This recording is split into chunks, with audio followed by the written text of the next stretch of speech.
Right, I just wanted to make a little video on how I detail the wings.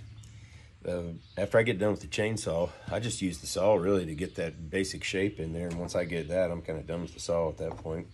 You can keep using the saw and make feathers. I mean, I've done it, but I've gotten to where I'll put this donut wheel on there, carbide donut wheel. That's coarse saber tooth. I think they're about 80 bucks, but I've had that one for like 12 years.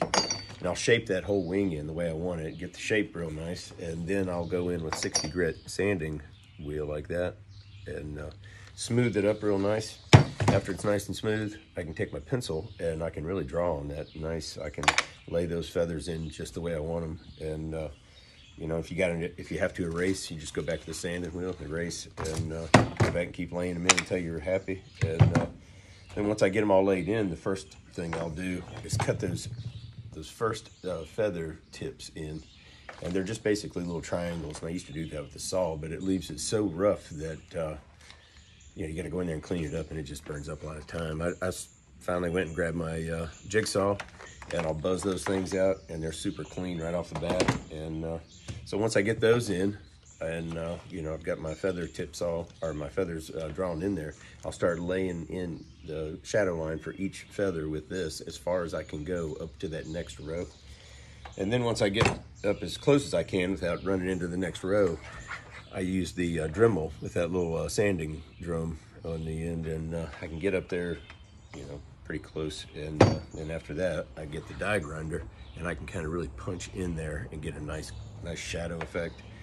That cone shape right there is great. That's saber tooth as well. That one's I think that's a medium, but I've had that one for like 12 years.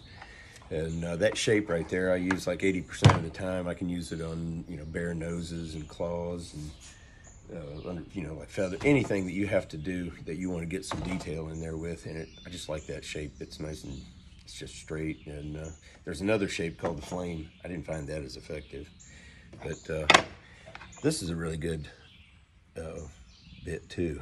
It's a little coarse. That one really cuts fast.